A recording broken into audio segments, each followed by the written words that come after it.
After the quiet confirmation of their bond, the two spent a time steeped in an effortless sweetness, every moment radiating affection. Their feelings for each other seemed to ignite with a gentle, "Ethan," she murmured softly, "see you tomorrow." "Okay, Chloe. See you tomorrow." It was not a midnight, when they walked together from the school gates all the way to the dormitory entrance, that the parting felt genuinely difficult. During this time, Clara barely noticed her best friend, Amelia's, repeated messages inquiring about their progress. Clara skipped back toward her dorm room, still savoring the lingering, sweet aftertaste of the evening on her lips. She was already giddy with anticipation for her first official date with Ethan the following day. Naturally, she was met by a performance of feigned indignation from Amelia. "Mef, Chloe, why haven't you replied to my messages?" Amelia sniffed dramatically. "Emma." Clara laughed lightly. "I'm sorry, Paprin. I was chatting with Ethan and simply didn't have a moment to check my phone." Clara waved her hand in apology. "Oh, you even confessed. I knew you had succeeded when you stopped replying to me." Amelia's pout vanished instantly, replaced by bright, mischievous eyes as she asked, "How does it feel to be in love? Isn't it utterly sweet?" Clara nodded slowly. Truthfully, if time hadn't been a factor, she would have returned much sooner. The thought only amplified her excitement for tomorrow's date. "So I'm your strategist now. When we get married, you absolutely have to let me sit at the head table." Amelia chuckled, nudging her friend playfully. "Getting married? It's still a long way off." Clara flushed, turning her face away in mock shyness.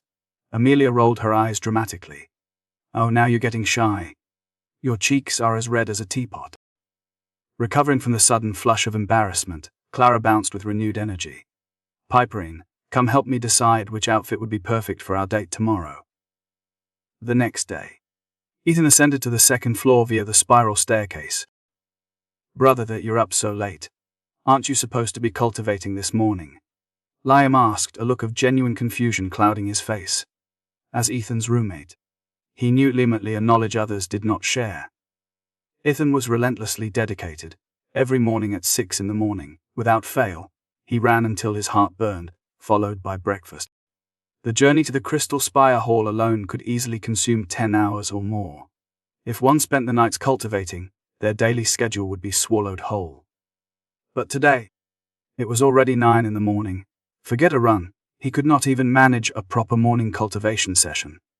How could this not make Liam suspicious?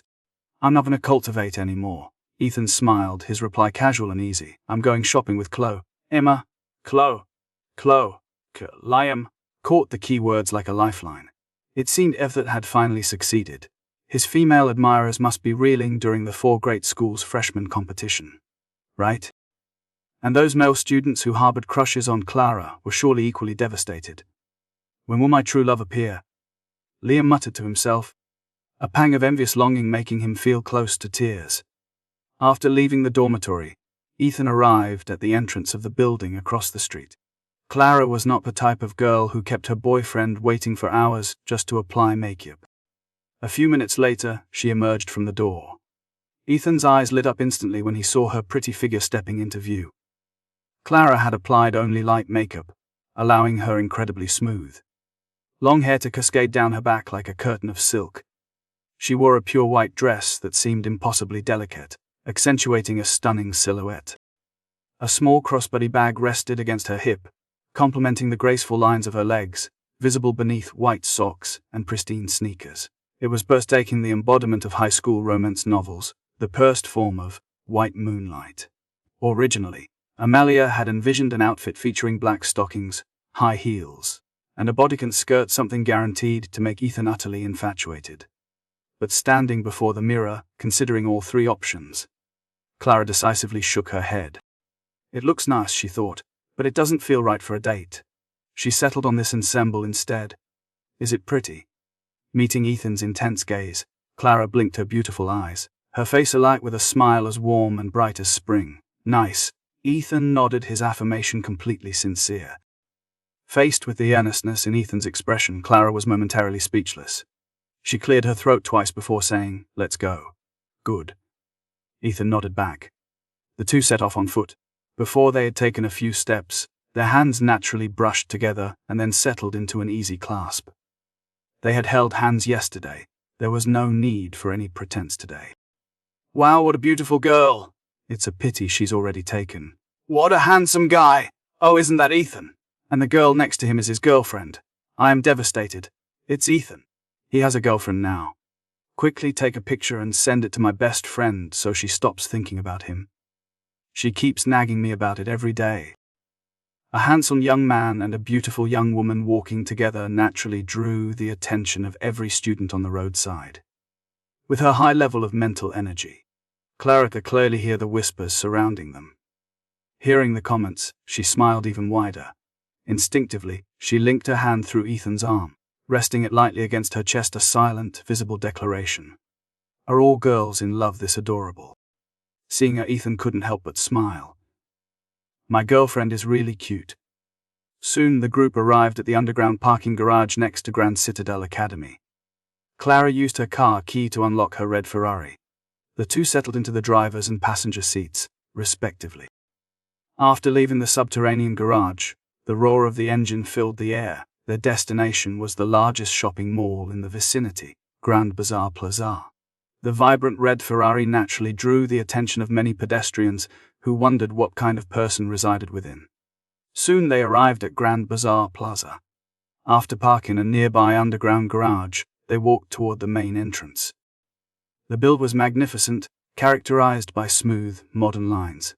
A huge floor-to-ceiling glass curtain wall gleamed with a faint golden light under the sunlight, mirroring the vast blue of the sky. At the very center, the signboard bearing the 4 large characters, Grand Bazaar Plaza, featured a simple metallic design that shone brilliantly in the sun, making it instantly recognizable. Just as the two were admiring the grandeur of Grand Bazaar Plaza, a figure rushed quickly toward them. The moment he heard the rapid rhythm of approaching footsteps, both turned simultaneously. A girl, perhaps 20 years old, rushed toward them, a camera dangling from her neck like an extension of her arm. Hello, I'm a third-year photography student at Azure Reach Academy. It's nearby. I just had to take your picture. You two perfectly embody my definition of youth, and I couldn't resist. She spoke in a rapid, breathless torrent, her excitement bordering on incoherent. Don't worry, I promise I'll give you the photos. It's just a simple shot, no commercial use whatsoever. Clara paused, momentarily taken aback by the flurry of words. Then, she smiled softly. Ah, young lady. Ethan nodded to Emma beside her. He thought that it wouldn't cause any trouble later since she would give them back, and that it was good for a memory. This was his first date with Chloe. The girl chuckled, leading them away to a more secluded corner. The relative quiet was perfect for capturing images. Beautiful, move closer to your boyfriend. Handsome guy, smile wider. Smiling makes photos look better and more harmonious. After several attempts at direction, the two leaned into each other, striking a pose that felt effortlessly perfect. Okay, let me. 3, 2, 1, cheese. With a sharp click, their faces were frozen in time. Perfect, absolutely perfect. This is the most stunning photo I've ever taken. The girl examined her shots, her eyes shining with undisguised satisfaction, and she nodded repeatedly. Thank you both for your cooperation. I wish you eternal happiness and a long, joyful life together. She deleted the images from the camera lens in front of them, then handed over the printed set while offering her final blessing. Ethan moved swiftly, snatching the photos before Clara could reach them.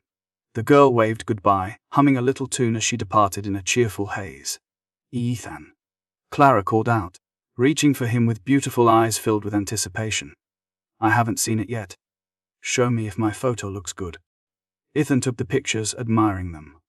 Beautiful, beautiful, He couldn't help but think that these students from Azure Reach Academy, a prestigious institution, had an innate talent for capturing beauty. Of course, the main reason was simply how lovely she looked. Let me see. Clara reached out and nudged him playfully. No, Ethan started, a mischievous glint in his eye. He planned to tease her. Unless. Clara blinked, her gaze questioning. Unless you kiss me. The words slipped out casually, meant as a joke, something he didn't expect her to take seriously. But what happened next stole the breath from his lungs. Clara tiptoed slightly closer, her eyes tightly closed, and her lips drifted near Ethan's cheek. In the next second, a sensation washed over him like a dragonfly skimming across still water. It wasn't particularly special, just a delicate coolness. But Clara's sudden boldness caught him completely off guard. While he was lost in that daze, she slipped the photos from his grasp and quickly darted away into the bustling expanse of Crystal Plaza. All Ethan was left with was the echo of her scent and the sight of her flushed back. "Hey, this is Claude." He reached out, touching her cheek lightly, a soft laugh escaping him. Inside Crystal Plaza, the high dome overhead made the crisscrossing corridors unfold like luminous veins. Storefronts stretched seemingly to the horizon. People strode along the main thoroughfare with an easy grace, and escalators carried them up and down in slow, gentle arcs. Above, brand posters and promotional signs were arranged with meticulous care. Bright lights illuminated every corner, creating not just a sense of vast space but a vibrant, exhilarating atmosphere fueled by dazzling goods and festive displays. By this time, Ethan had caught up to Clara. "Chloe, where should we go first?" He genuinely felt lost when it came to navigating a shopping spree. After all, he rarely found himself in places like this. Clara, having recovered from her initial shyness, let her red lips part slightly. "The Mid-Autumn Festival is next week. Why don't we go buy some materials to make mooncakes?" They arrived at the designated area and purchased everything needed: all-purpose flour, invert sugar syrup for the pastry, fillings like lotus seed paste and red bean paste, and various auxiliary ingredients. A shared smile passed between them when they realized that neither of them favored 5-nut mooncakes. After leaving Crystal Plaza, the day continued with other moments: a walk through a scenic area near Serenity Grove, where the gentle breeze soothed away any lingering restlessness, at a DIY craft shop. Clara crafted the beautiful bracelet for Ethan and fastened it onto his wrist herself. Time slipped by quickly until dusk painted the sky. They returned to Grand Citadel Academy. It was time to make mooncakes. Next, they entered Clara's dormitory. Seeing the space, Amelia didn't seem overly concerned. There were no private items on the first floor anyway. Soon, they gathered in the kitchen, making the dough, preparing the fillings. Until the final baking, almost every operation was handled by Clara alone. She clearly possessed a knack for it. While Ethan knew nothing about grilling anything, especially not the Crimson Menace. The process required preheating the oven to 200 degrees Celsius and baking for 5 to 8 minutes until the shape was set. Then remove it and brushing with a thin layer of egg yolk, before baking at 180 degrees Celsius for 12 to 15 minutes until golden brown. After that, they removed them and let them cool. Amelia, drawn by the intoxicating aroma, had already subconsciously refreshed his status within the kitchen. "Chloe, what did you make? It smells incredible. Can I have some?" He twitched his nostrils slightly as he inhaled the surrounding air. "You won't help at all, but you still want to eat?" Clara snorted coldly. "I'm just giving you space. I was afraid of disturbing your mood. Besides, as a strategist, why can't I eat?" Amelia raised an eyebrow, his words brimming with confident mischief. Ethan watched the exchange, raising an eyebrow at the key word strategist. He murmured, "How come Clove suddenly had such an epiphany?" There was clearly a mastermind behind this charming chaos. The night deepened into quiet stillness. Though he felt reluctant to leave her side, there was nothing he could do. He couldn't exactly let Ethan stay overnight, could he? After saying his goodbyes, Ethan returned to his dormitory across the street. After a day spent in the warmth of romance, the following morning found Ethan rising with unusual eagerness. His first commitment was a run, a date arranged by his girlfriend, Clara. He waited at the entrance of the dormitory across the street. The moment she stepped out, her gaze locked onto him, tall, handsome, and waiting. A knowing smile bloomed on her lips, radiant as a flower unfurling in the peak of spring. She immediately quickened her pace, covering the distance between them with effortless strides. The first 4 days had been consumed by the 4 great schools' freshman competition, and Yester was spent simply enjoying each other's company. But now, he had a call in cultivation. He still held the ticket to number 7 Lost Ruin. Therefore, he needed to formally break through to the 4th level realm before November arrived. If this process were delayed by another year, by the time November rolled around next year, he would have long lost track of his true door level. At that point, this Pershakit in his hand would be utterly meaningless. Breaking through alone wasn't enough. He needed to deepen his understanding of his own body tempering technique. Acquire new skills, and refined his proficiency to significantly elevate his overall capabilities.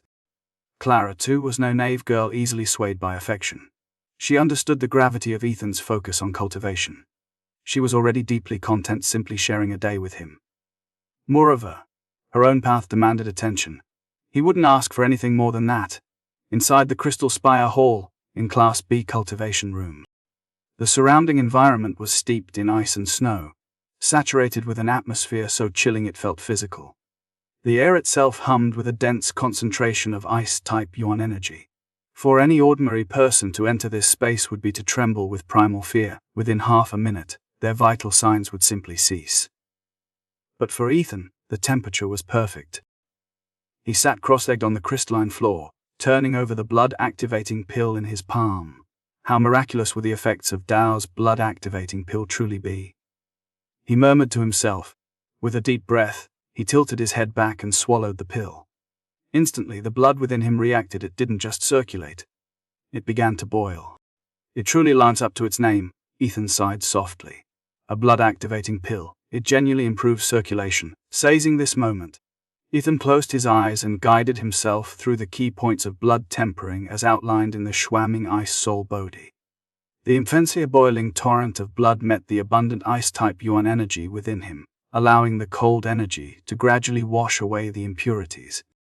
Once 3 times, countless cycles. At first, the pain was so acute he nearly lost consciousness. But by the second cycle, it was significantly easier, merely a sharp sting.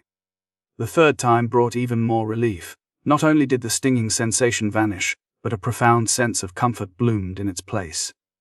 He knew that with continued effort, the feeling would only deepen into soothing ease.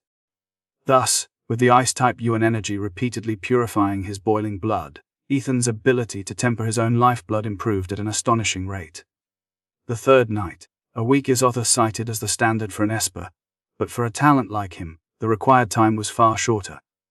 In just 3 days, Ethan completed the tempering process and successfully broke through to the 4th level of the Schwamming Ice Soul Body. The tempering is finally complete. Ethan opened his eyes, exhaling a breath that felt stale yet profoundly earned. Ignoring the faint layer of dark impurities clinging to his body, he first activated the system panel. His name was Ethan. He possessed 2,000 evolution points. His special ability was Ice and Snow Crown, rated S. His current realm was 3rd tier lower rank. His spirit level measured 894 Hz. His Q blood contained 2,671 calories. His skills included spearmanship at the Great Master level, martial arts at the intermediate level, improved, Ice Prisoner Bodhi at the advanced level improved, Ice Extreme Flash at the advanced level, Ice Blade at the advanced level, Ice Seal Shield at the advanced level, Ice Burst Technique at the advanced level, Divine Investigator Technique at the advanced level, and Extreme Ice Illusion Killing Array at the intermediate level. His body technique was Schwamming Ice Soul Body, rated S, at the 4th level. His companion beast was an Ice Prism Snake, which is a 2nd order lower rank T 4th tier upper rank. Incidentally, Ethan had spent 2,500 evolution points to upgrade Piper's realm from 1st order upper rank to 2nd order lower rank. Now, the little snape was off toward the deep vaults within the school to work for its master. Returning his focus to the system panel itself, the improvement in spirit was negligible and easily dismissed. On the contrary, the increase in Chi blood was staggering 500 calories. A massive surge of energy. Ethan felt an incredible rush, as if every cell in his body had been freshly energized. Excellent, he sighed contentedly. Truly worthy of being called a blood-activating pill. He also owed a debt to Andrew's father, William. Without him providing this invaluable pill, how could Ethan have achieved this? As for William himself, as a Grand Master, he remained out of reach. But his son Andrew was quite capable.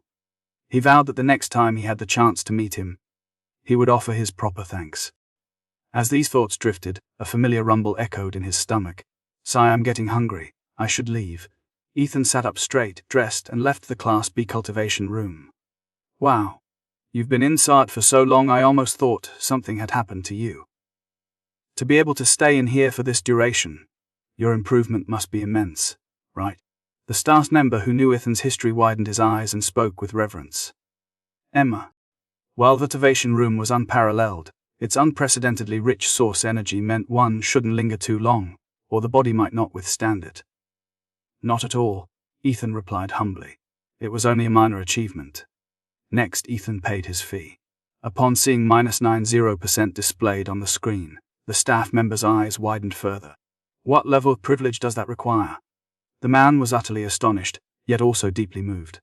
From the day Ethan first visited, he had accumulated such advanced privileges. He had witnessed Ethan's growth firsthand. It was already late into the night. After retrieving his phone, Ethan sent several messages to Clara. She replied quickly, instructing to eat until he was full before heading to the garden near their dormitory. When he inquired about their purpose, she only responded with two cryptic words, secret. Though he didn't know what Clara intended, Ethan readily agreed. Even at 8 or 9 o'clock in the evening, the cafeteria food remained plentiful. Losing money was secondary. The most important thing was ensuring that students could eat well every single time they came. After a hearty meal, Ethan rode a shared electric scooter toward the dormitory area. He was determined to discover what this secret Clara was hinting at. She hadn't even told her boyfriend. Driven the potent mix of curiosity and anticipation, Ethan rode his electric scooter toward the small, secluded garden near the dormitory. The space was an explosion of color. Every bloom seemed to drink in the faint moonlight. It was breathtakingly poetic, a scene plucked from a classical painting. Normally Ethan, a man who had spent the day diligently cultivating, would have paused here, captivated by the beauty. He might have stopped to take a photograph or murmured a line of verse. But tonight his heart held no room for mere aesthetic appreciation. His focus was entirely fixed on the secret Clara had mentioned. As he stepped into the garden's embrace, Ethan's pupils widened in stunned disbelief. Deep within the fragrant foliage stood a figure that seemed almost ethereal. What kind of scene was this? Clara stood quietly bathed in the soft luminescence of the moon and surrounded by intoxicating floral scents. She wore an off-the-shoulder bodycon dress. The fabric clung to her curves with exquisite precision, mapping the graceful sweep of her waist and hips. Under the moonlight, the material seemed to shimmer with a delicate, liquid glow. Her legs were encased in sheer black stockings that climbed past her knees, their matte texture lending an almost porcelain quality to her skin. A subtle lace trim at the top whispered of femininity, while the absolute domain above it remained tantalizingly revealed, leaving much to the imagination. The ensemble was completed by sharp black stiletto heels, adding a final, irresistible layer of allure. In this moment, under the moonlight amidst fragrant blooms, Clara was undeniably magnificent. Spotting Ethan's arrival, Clara blinked her large, bright eyes. This was the first time she had presented herself to him in such an outfit, and a flush of genuine shyness crept across her beautiful face. "Ethan," she called out, her voice clear and melodic, "you're here." A playful challenge danced in her tone. "Do you still like this secret?" Ethan was initially rendered speechless by the sheer spectacle, but he simply walked toward her. "Clara," he began, his voice measured. "Piperin told me to dress like this." He paused, letting the weight of her words settle. "She said you'd definitely like it." "This is the first time I've ever worn this." "You do not like it?" Seeing that Ian hadn't offered a definitive opinion, Clara grew visibly anxious. She feared he might dislike the revealing nature of her attire. In a sudden surge of vulnerability, she leaned into her best friend Amelia, as if seeking comfort in his presence. As she spoke, her words became increasingly breathless and inadequate. She lowered her head slightly, adopting the posture of a child caught doing something wrong. "How could I not like you? You're beautiful. I like you very much," Ethan stated simply. His slow, deliberate cadence only amplified his sincerity. A soft laugh escaped Clara. "I'm glad you like it." The shadow of worry instantly lifted from her face, replaced by radiant joy. She raised her head and smiled brightly. Then she opened her arms and stepped forward, pulling into a deep embrace. When they finally separated, Ethan coughed lightly, clearing his throat. "Clara. While this outfit is undeniably beautiful, it would be better if you only wore it in front of me." He gently reminded her of their status. He was her boyfriend. Such attire felt natural and appropriate only when shared between them. Yet, he couldn't bear the thought of other boys seeing her like this. Clara nodded, nodding quickly. She didn't truly enjoy wearing clothes so revealing anyway. If it weren't for Amelia's insistence that Ethan would adore it, and if she hadn't been away cultivating for several days, she never would have risked such a surprise. Fortunately, the result was positive. Ethan really liked it. Later, Cora left the garden, returned to her dormitory, and changed into a more modest outfit. She walked out of the building, holding Ethan's hand, and strolled with him across the campus grounds. "Ethan," she asked, curiosity coloring her tone, "what exactly are you cultivating? You've been at it for 3 straight days." "Body tempering technique," he replied honestly. "The body tempering technique. Does that require continuous cultivation? Is it difficult?" Clara fell into deep thought. Judging by the subtle shift in his demeanor, she had likely already guessed the answer. After all, as a daughter of the powerful family, knowledge of the blood-activating pill was probably within her grasp, even if common people were unaware of its existence. "That, it requires the blood-activating pill," Ethan revealed directly. "My body tempering technique has now reached the 4th level." Clara gasped in surprise. The number felt impossibly high. Though she had a vague understanding, hearing it spoken aloud was staggering. She knew he had only just entered the 2nd stage. It would take her at least 2 or 3 more months before she could safely use the pill and advance her own technique. A 4th level. Ethan was already 2 to 3 months ahead of her in body tempering technique alone. And then there were the ranks. She was still in the 2nd order lower rank, while he had reached the 3rd tier lower rank a full realm ahead. Not to mention the mastery and proficiency in rare skills. A wave of quiet determination washed over Clara throughout their walk. Ethan noticed her unusual silence and lowered his head, concern etched on his face. "Clara, what's wrong? Is something troubling you?" "I." She took a deep breath, gathering the courage to speak the truth. "I've decided to return to the Grand Academy for special training." At first, she and Ethan were merely strangers. No matter how strong he was, even if he were a 7th rank or 8th rank Grandmaster, it would have meant nothing to her. But things had changed. She was now his girlfriend. To some extent, she represented his reputation in public life. Therefore, she needed to cultivate herself. Even if she couldn't match his pace immediately, she had to do her best to keep up. She hadn't felt this pressure before. But now that their relationship was confirmed, and knowing special training could take at least a month to show noticeable results, participating that they wouldn't see each other for weeks, Ethan smiled gently, patting her head. "If you want to do it, then do it. Don't worry too much about me. I will support you." He squeezed her hand slightly. "Besides, wouldn't it be wonderful if we could become stronger together?" "Ethan, I understand," Clara replied, nodding firmly. She pulled out her phone and sent a message to her mother. The message was clear. She intended to participate in the Grand Academy's special training. "Clara, are you serious?" Her mother's voice sounded doubtful on the other end of the line. "Wes," Clara replied without hesitation. "All right. I'll contact your father shortly." Days melted into one another in a blur of anticipation. If one looked closely at the sky, they would notice the moon growing fuller, rounder with every passing night. The Mid-Autumn Festival was drawing near tomorrow. Grand City Academy naturally granted its students a day off for this cherished holiday. The reprieve was incredibly generous, an entire 5 days of vacation. After all, while cultivation was paramount, time spent with family held an equally vital importance.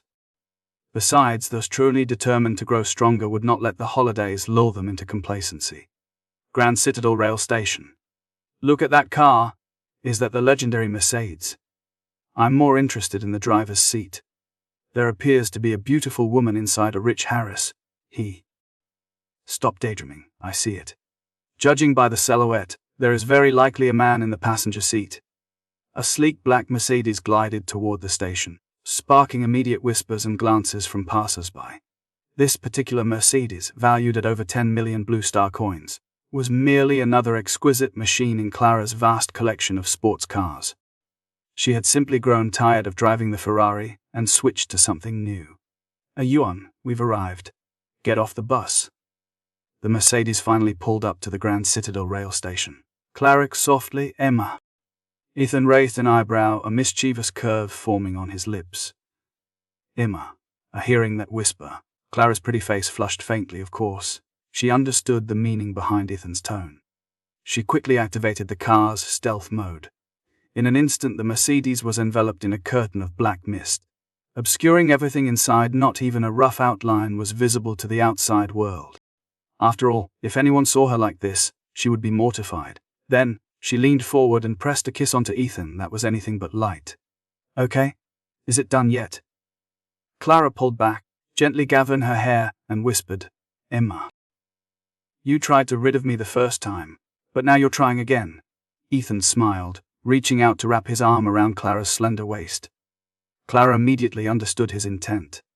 Yet, she didn't resist. She allowed him to hold her and pull her closer. Her beautiful almond-shaped eyes even held a hint of anticipation. And then came the passionate kiss that stole their breath away. Ethan only released Clara when she could no longer draw a full breath. "Yuan, you're so mean," Clara playfully scolded, crossing her arms and regaining her composure. "Emma. He'd you like it?" Ethan chuckled. "I liked it." Clara gently ruffled his hair, her face still faintly flushed. "Emma, Xiao Yin, I'm leaving now. Don't miss me too much." With that, Ethan opened the door and walked toward the station entrance. "Shimfu would want a pervert like you." Clara let out a soft hum of protest. "Emma." Then she accelerated the Mercedes to breakneck speed, heading straight for her family's home. Along the way, many men cast envious glances at Ethan. After all, even if they couldn't see what was happening inside, could Dadao still stop their thoughts from existing in their minds? Driving a Mercedes worth over 10 million blue star coins, even if she wasn't conventionally beautiful, she must be incredibly wealthy. Marrying such a woman was the ultimate envy. "Attention passengers boarding for train G889 from Deep City Station to Tianyuan Station is about to begin. Please take your belongings and proceed to Gate 2. Soon, Ethan boarded the high-speed train. He quickly scanned the carriage interior. Unfortunately, other schools were not as generous as Grand Citadel Academy. They only granted 3 days off for the Mid-Autumn Festival. 3 days felt rushed. It would take 2.5 days, just to travel back and forth. Who would even bother? That afternoon, Ethan returned to his new home, Mingyu residential area. This house was infinitely better than his previous rented room. Every single detail was brand new. "Mom, I'm home." Seeing his mother Eleanor, Ethan ran toward her with genuine excitement. "Are you hungry? Come in and eat." Eleanor smiled gently. Having learned of her son's return, she had prepared the meal at the perfect time. "Good." Ethan nodded and walked inside. The once cramped and dim-lit living room was now bright and spacious. For a moment, he felt slightly dazed by the sheer comfort. Next, he released his companion beast from the containment orb, letting it breathe the fresh air. "Xian, there's a snake next to you." Eleanor, who had followed him in, looked wary. "Mum, this is my companion beast Ice Cream." Ethan introduced the two parties. After learning that Xiao Bing would not harm anyone without reason, Eleanor let out a long, relieved sigh. Sweet and sour pork ribs, braised prawns, steamed fish head with chopped chili peppers. The dishes were all Ethan's favorites, exactly like the meals he remembered from his time at Grand Citadel Academy. After enjoying a delicious meal, Ethan received a message from Li Ming, a friend from high school. "Brother Yuan, I heard your university has a 5-day holiday for Mid-Autumn Festival." Seeing the message, Ethan sent his location. "I'm so envious of you, such a long break. Luckily, I have my girlfriend to keep me company." Ethan raised an eyebrow. This guy was here to show off his companion. But he didn't take it seriously, responding as if he had no girlfriend at all. The next day was the Mid-Autumn Festival. "Xiao, you're up so early." "Yes, Mom. I'm going for a morning run." During the day, after updating his mother, Elena, on his plans, Ethan ran out the door. After his jog, he headed to the trial spire in the city for training. Although indoor environments like cultivation couldn't provide an abundance of ice-type yuan energy, absorbing even a small portion of source energy from fighting games was enough to practice spearmanship. After a really enjoyable session, it was already 5 o'clock in the afternoon. "It's getting late, we should head back," Ethan murmured to himself. He left the cultivation room and returned home. Then they gazed at the moon and ate mooncakes. It was worth noting that Clara's mooncakes tasted exactly like those from outside, and Ella didn't raise a single objection. Clara drove a Mercedes through the sprawling expanse of the Grand Academy. The residential area was immense, a labyrinth of dozens of opulent villas. At its heart stood the largest mansion, home to the current clan head, her grandfather. "Mom and Dad, I'm home." A bright smile lit her face as she entered the villa, greeting her parents warmly. "Oh, Clara is back," her mother murmured, her eyes crinkling with genuine joy. Her father simply nodded in acknowledgement. From deep in the house emerged an elderly man, well past 60 years. He was the clan head, radiating a palpable aura of power and S-rank combat ability and 7th-rank grandmaster status. His face was alight with beaming pleasure. His happiness stemmed from one source, his granddaughter's return. Grandclara greeted him, moving quickly to meet him. The clan head chuckled, reaching out to affectionately pat her head. He had watched her grow up. Of all his descendants, she remained his favorite. It wasn't just the brilliance of her S-rank talent, natural spirit due, but the very core of her personality that endeared her to him. The clan head, a man steeped in decades of experience, was acutely aware of the undercurrents of ambition surrounding him. Many family members had long coveted his position. After all, the Xia name commanded an empire built on unimaginable wealth. Though some lacked the true capability to inherit such power, their covetousness manifested as superficial concern and empty gestures. Only she seemed to genuinely care for herself. Suddenly, a sharp pang of tightness seized the clan head's chest, stealing his breath and weakening his frame until he nearly collapsed. "Grandpa, are you right?" Clara rushed forward, supporting him with immediate concern. The old man sighed inwardly.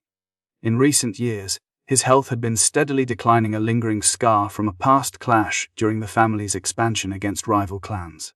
Even after consulting his old friend, an 8th-tier lower-stage S-rank great-grandmaster, nothing could fully remedy it. "Don't worry," he managed, waving off her worry with a chuckle. He retrieved a medicinal pill from his space ring and swallowed it. Only then did the symptoms subside significantly. "By the way, Clara," he said, his voice softening, "how are you truly going to start the family training? It is incredibly rigorous." Clara met his gaze steadily. "Wes, I can no longer be the little girl who needs all of your protection." A wave of profound relief washed over the clan head. After the Mid-Autumn Festival, Ethan returned to Grand Citadel Academy. He spent every day and night in the Crystal Spire Hall, losing himself completely in training. His only connection to the outside world was a late-night video chat with Clara. Judging by her strained appearance, the faint, delicate blue veins visible at the corners of her eyes, this so-called family training was brutal. 10 days. Frost, a continuous attack, Ethan muttered, lowering his head in concentration. The cold river sky-splitting spear rested within his space ring, leaving his hands bare. He drew upon the ice-type yuan energy coursing through him, and an enhanced version of the spear materialized instantly. It shimmered with a cold, icy blue luminescence, its surface etched with fine, frost-like patterns, as if pulled from an abyssal frieze. To any other Esper, merely looking at it would send shivers down the spine, let alone being struck by it. Ice spear. Ethan aimed and projected the spear with every ounce of his physical strength. The test instrument registered a staggering impact force of 6,250 kilograms. A satisfied smile touched his lips. Not bad. He knew that Emma's ice sword, even when wielded with the skilled extreme ice illusion killing array, only boasted an impact force under 4,000 kilograms. While the array could summon multiple swords simultaneously, creating a terrifying combined blow, it drained the body's ice-type yuan energy instantly, a detriment to prolonged combat. But first-day continuous attack was different. It focused on sustained combos, giving it an astonishing ability to maintain power over extended periods while consuming minimal energy and increasing damage with every strike. Ethan had used these points not only to advance from beginner to master proficiency, but again, from elementary to intermediate. Where did the evolution points come from? He wondered. The answer lay with his diligent little companion Piper. It spent its time in the deep vaults and could earn several hundred points daily. In addition to that income, his own body had undergone a breakthrough. His realm had advanced to the 2nd-tier middle stage. His small form had grown considerably. now nearly as thick as Ethan's wrist, and of course, it had yielded a considerable cache of evolution points. The school had also organized its first deep vaults trip for students. This was no mere play in shallow areas, it demanded descent into the deep, dangerous zones. He had been assigned a mentor, a person who would only intervene if life itself was at stake. Ethan naturally declined participation. For him, such structured learning was entirely unnecessary. Vicious Bee Siege. Noon on the second day. The air in the cafeteria of Grand Citadel Academy hung thick with the scent of cheap food and nervous energy. Ethan sat at a table, ostensibly scrolling through her phone while eating, but her mind was already miles away, focused on the Crystal Spire Hall where she planned to continue her cultivation that afternoon. With several thousand evolution points banked in her system panel, a powerful urge tugged at her. She felt ready to enter the third-tier middle realm. The next major breakthrough seemed tantalizingly close. "Then you really should thank me properly," Piper murmured beside her. Ethan was immersed in the campus forum of the Heart in Valor College app, browsing lively posts shared by students, when a blinding flash of crimson interrupted her feed. A striking red notification popped up at the very top of her screen. It originated from the same university app. Its sheer vibrancy demanded attention. This sweep will have serious consequences. Ethan's fingers paused over the glass. The bright red banner was an SS-level mission, issued directly by the school through the mission center. An SS-ranked mission. Her pupils dilated instantly. A faint, almost predatory smile curved the corner of her mouth. This message wasn't confined to her phone. Every student with the Heart in Valor College app would see it flash across their screens. Within seconds, a wave of frantic discussion erupted across the entire campus forum. The usual posting speed, a leisurely 10 or 20 seconds per post, collapsed into near instantaneous bursts. New messages appeared faster than thought itself. "Looks like I finally have something to do," Ethan mused, setting down her chopsticks. The Arthelin's plan for the Crystal Spire Hall was instantly discarded. Instead, she changed direction, grabbed a shared electric scooter, and headed toward the mission center on campus. The mission center was the official hub where tasks were posted. The app merely served as the notification system. If one wanted to see or even claim this SS quest, arriving here was mandatory. The atmosphere in the cafeteria near the Crystal Spire Hall was a volatile mix of excitement and speculation. "What is this S-rank mission? Can anyone explain it? Oh my god, it's a massive undertaking. 100 participants. We can go in and grab some serious rewards." Wait, just because we want market fair loot doesn't mean we should rush. Look at the details first. The school hasn't issued an SS-level mission in over a year. This isn't routine. Ethan, riding a scooter at full throttle powered by source energy, cut through the crowd toward the mission center. The center was already packed, buzzing with noise and overlapping discussions. Yet, as students absorbed the specifics of the quest, their initial fervor began to falter. The lure was undeniable. A participation prize of 10 academic credits, a substantial sum. It meant they could simply follow the leaders and reap the rewards. But fear provided an equally potent deterrent. The mission required them to travel to Ironwood Borough 2 and assist stationed soldiers in stopping the attack by the vicious beast. In the deep vaults, the beasts were generally tier 3 or 4, tier 1 or 2 was rare. Worse still, they faced a 5th-tier lower stage beast. The sheer authority of that threat was overwhelming to most students who were still mastering first or second order realms. To face such a formidable lineup attacking an entire city even for the promise of academic credits was too much. 5th-tier lower stage beasts are no joke. If Ironwood Borough 2 failed, the consequences would be catastrophic. Even if I survive the siege, will I live long enough to collect my reward? I'll do it. Never mind. Forget it. If you go, I'm going. Are you? I don't know. As hesitation settled over the crowd like a shroud, a slender figure materialized, her beautiful silver hair catching the light and swaying with an effortless grace that drew every eye. Her presence was magnetic. Is it senior sister Sarah? Is she participating in this S-rank mission too? Maybe I should go just to try my luck. Don't you dare take all the spots. I want a chance at those rewards. The moment Sarah appeared, it was as if everyone had been hit by a powerful tranquilizer. The initial wave of doubt broke, replaced by a surge of desperate determination. Everyone knew that Taoist Sarah had recently broken through to the 4th tier upper rank. Her S-rank ability, Jade Purity Divine Thunder, was among the most potent in existence, and her sheer presence suggested an overwhelming capability. Even if a 5th tier beast attacked, there was little reason for panic. Vicious Beast Siege. I wonder how Taoist Viridian Crossing and the Firefox squad are doing back there. Ethan sighed softly, a wave of melancholy washing over her. But then, a familiar spark ignited in her eyes, a calculating smile.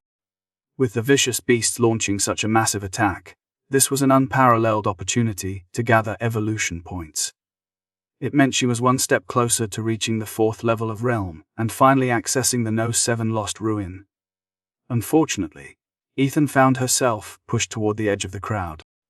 Only 100 spots were allowed for registration. She failed to secure a spot. It wasn't a disaster, though.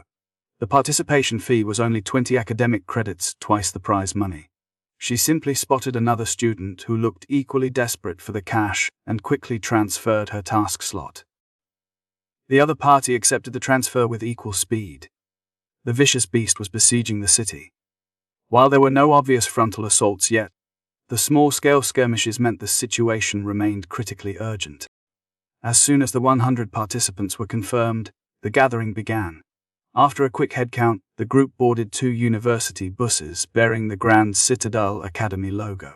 Passing vehicles swerved to avoid them, treating the convoy like an emergency ambulance. On the bus, sitting next to Ethan, was an old acquaintance, Jason. He was the senior who had brought her to the Valor College during her first visit. It had been over a month since they last spoke at the alchemy department. Their reunion conversation flowed easily and warmly. As they talked, the bus slowed, finally coming to a halt. Outside the window lay their destination, Ironwood Borer 2. "Everyone get off the bus." The driver's shout sliced through the panicked air. Driven by the urgency in his voice, the students scrambled out of the vehicle. The Crimson Menace was attacking the city. The situation was critical and demanded immediate action. A delay, even a second's hesitation, could trigger an unpredictable chain reaction, the dreaded butterfly effect. Though invisible, such risks were unacceptable. A man standing outside Ironwood Borer 2 spotted the sign Grand Citadel Academy. His face broke into a relieved smile. "You're from Grand Citadel Academy, right? We've been waiting for you. Who is leading this operation?" He hurried forward to greet them. Hearing the question, the students instinctively clustered together and formed a protective semicircle behind a girl with silver hair. After all, Sarah was not only the most renowned student in the school but also its strongest pillar. She was the natural choice for temporary command. "It's me," Sarah announced simply. "My surname is Jiang." A staff member at Ironwood Borer 2 nodded approvingly. "All right, Captain Jiang, please lead the students inside first." Just then, 2 more buses pulled up to the curb. The signs read Starlight Academy and Crimson Peak College. The screech of tires echoed as they braked. These were no mere institutions, they were key universities in Shenqing City. One was a prestigious university, and the other was a reputable college.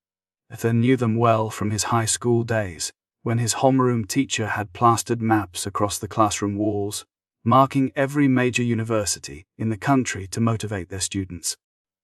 The doors opened, and streams of students poured out from both schools. The contingent from Azure Reach Academy was roughly half the size of Shenqing's, numbering around 50.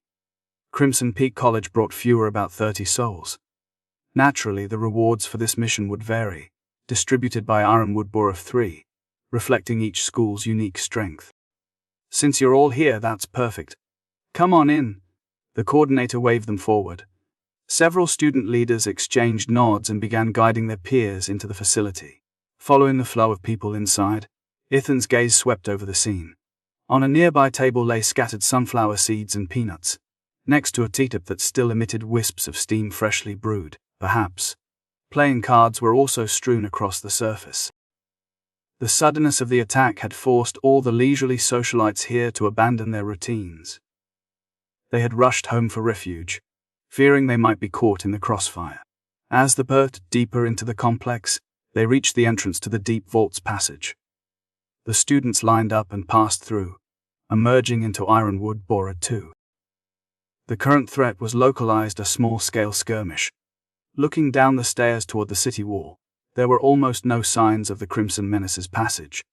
Only first and second order beasts had arrived.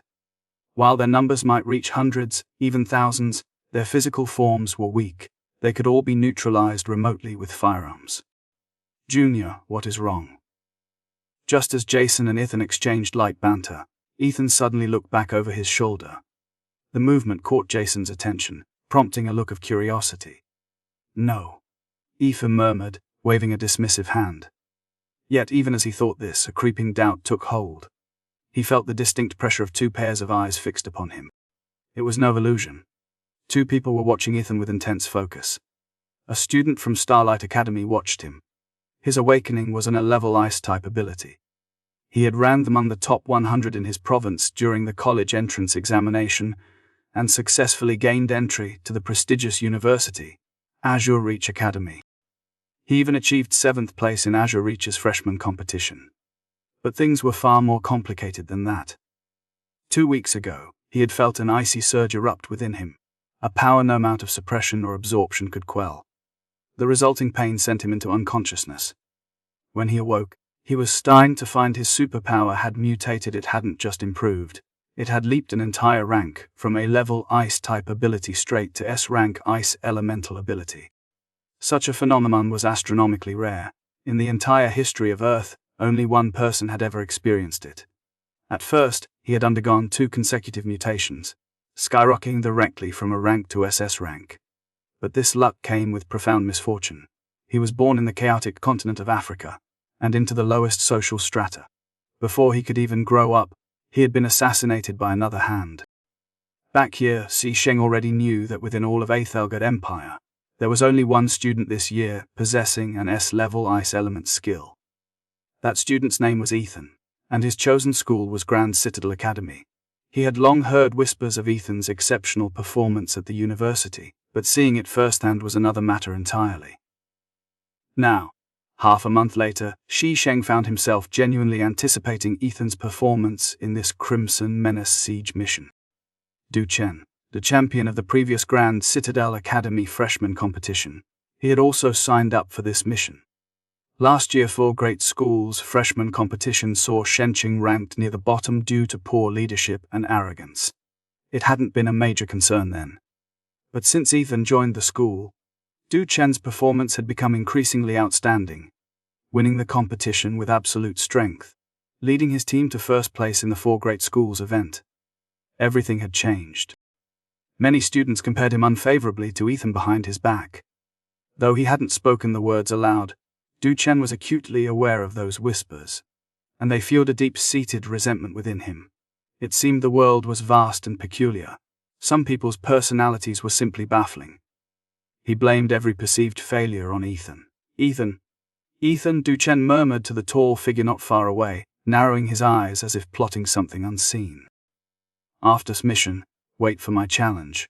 He believed that even if he stood no match against Ethan now, a year from today when Ethan was merely in the 3rd tier lower rank, he would be absolutely unmatched by him.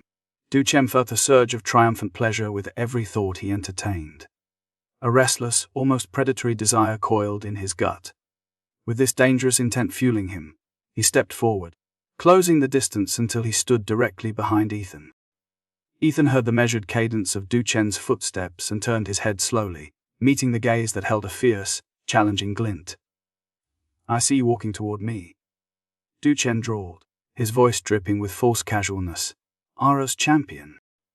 What is it? Ethan raised an eyebrow, his tone utterly nonchalant. Judging by the predatory gleam in his eyes, he knew Du Chen harbored ill intentions. Consequently, Ethan offered no friendly regard in return. Ethan, Chen began, puffing out his chest slightly. I am Du Chen, the champion of last year's freshman competition. I hereby issue you a challenge. After this mission is complete and we return to base, you and I will settle our score with a ring match in the arena. How about it? Du Chen's expression was pure defiance. He needed to reclaim the reputation he felt slipping through his fingers. Ethan regarded him with an air of profound puzzlement.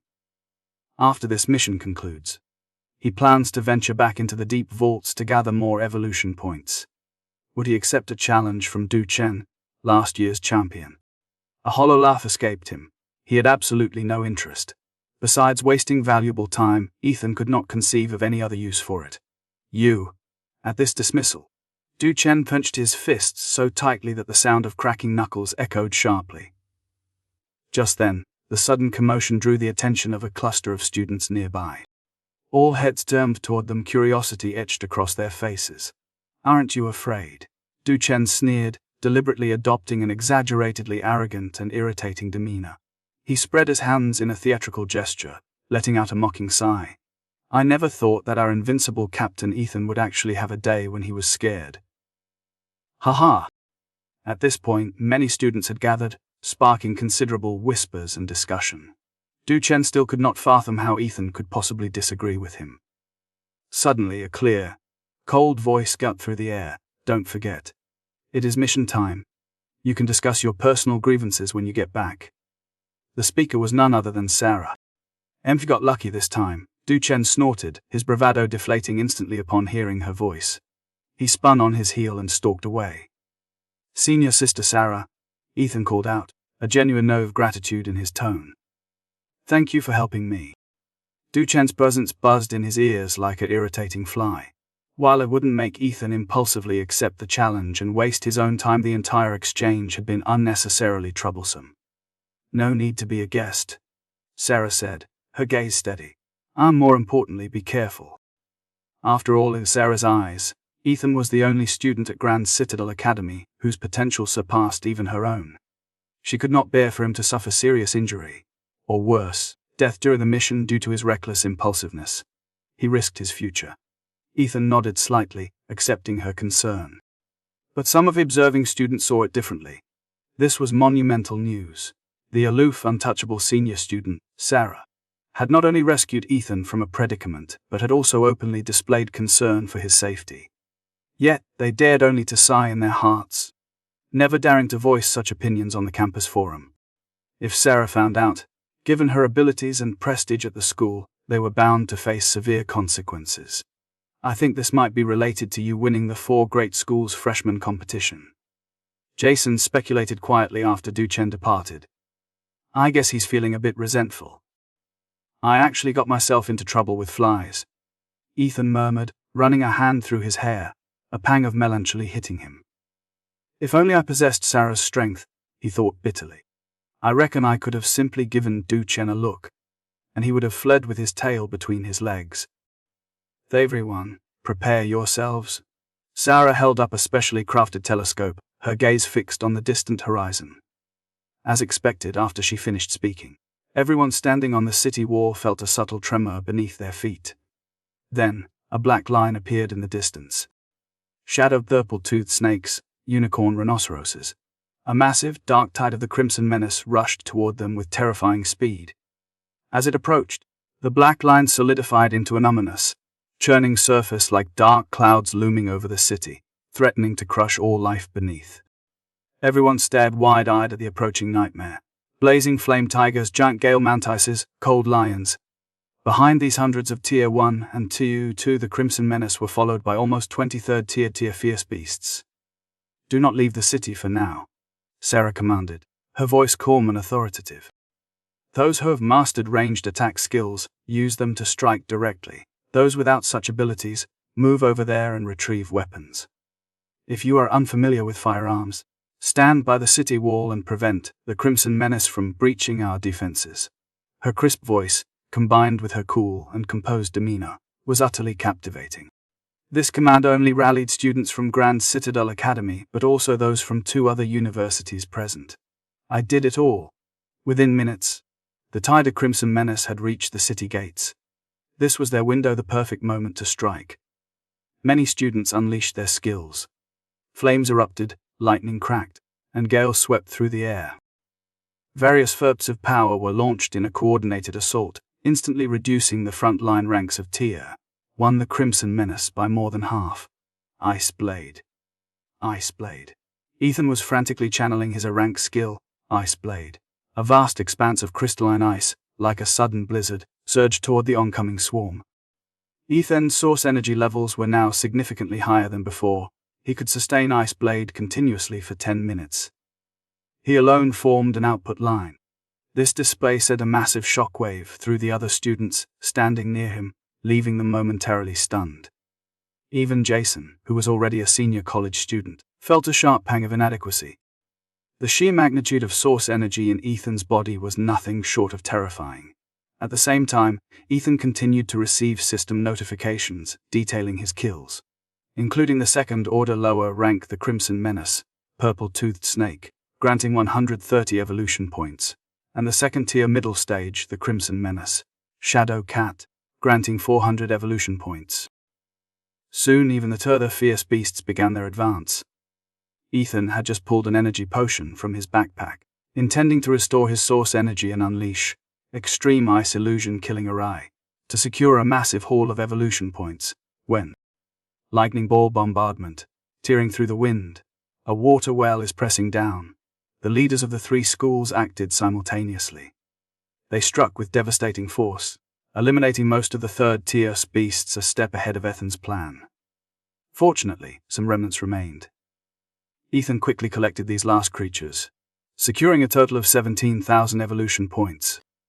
The accumulated spoils, the small vicious beasts he had felled, and his existing cache of evolution points brought Ethan's total to a staggering 23,000.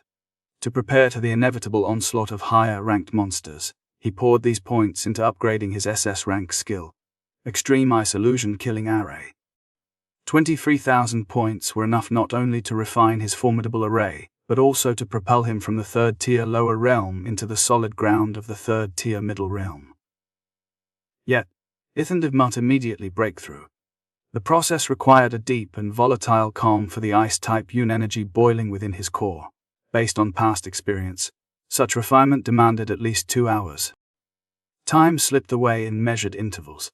2 hours later, the daylily buds were undoubtedly chilled by the night air. However, the absorption of memories proved far more rapid. The moment he activated the system panel's button, a torrent of forgotten memories flooded Ethan's consciousness, washing over him as if he had lived through lifetimes in an instant. He absorbed the knowledge and closed his eyes, letting the deluge wash clean the edges of his mind. Not far away, Jason watched him, a cold, predatory smile curving his lips. He thought Ethan was simply exhausted from a short fight, Jason mused inwardly. No, this was deep depletion, the kind that forces one to rest. 10 minutes later, Ethan opened his eyes. He had managed to unleash 15 ice swords. The original advanced proficiency of the Extreme Ice Illusion Killing Array should have allowed for 16. However, his current reserves of ice-type Yuan energy were simply insufficient. It was a minor deficit. The difference between 15 and 16 strikes was negligible in the face of survival. After the last vicious beast passed, everyone gathered near the city wall to rest, but no one dared descend. The next wave could strike at any moment. Ethan, I never imagined you'd become so powerful. Riley clapped him heartily on the shoulder, a genuine smile gracing her features. It's fine, replied with characteristic humility. There is still much room for improvement. He spoke the truth. With the constant influx of evolution points, his cultivation was not merely fast, it was immune to bottlenecks. His potential for growth was, quite simply, limitless. Riley chuckled, her smile widening. Wow, kid. If you keep this up, you'll probably meet our school's graduation standards next year. What are the school's graduation standards? Ethan asked. His pupils suddenly widened with surprise. This was unexpected. He wondered how long he had been there. He felt like he was already near them. Riley couldn't help but roll her eyes at his expression. Our school's standard is the third-tier middle realm that earns you a regular graduate. To be considered good, you need to reach the 4th level, and outstanding graduates must meet those requirements while making exceptional contributions to the academy. Third middle realm. Ethan murmured softly. The realization struck him: if he had aimed for the breakthrough realm instead of the standard realm, he could have graduated from Grand Citadel Academy as a regular graduate. But Ethan's ambitions did not stop at mere adequacy. Regular? He craved outstanding status. A sudden thought struck him. Then why didn't senior sister Sarah aim for outstanding graduation? Jason's smile deepened, becoming mysteriously knowing. Her realm reached the 4th tier upper rank, and she led her team to victory in the National Ability University competition. She leaned closer, lowering her voice conspiratorially. With potential like hers, I suspect many 8th rank grandmasters would fight to recruit her as a disciple. There's no need for her to remain at the academy, right? As the first principal of Grand Citadel Academy was also surnamed Jason, Jason whispered, glancing toward the distant horizon. Many speculate that senior sister Sarah must have some connection with him. She paused, then added, she stayed, because she wanted to lead this university to victory in the National Ability University competition once more. The competition is set for 3 months from now. I suspect she'll graduate right after it concludes. I see, Ethan understood. As if sensing the end of their conversation, Sarah's voice cut through the air, sharp and commanding. The next wave of vicious beasts is coming soon. Everyone, prepare for battle. The moment her words left her lips, every person on the city wall snapped into action, staring intently into the distance.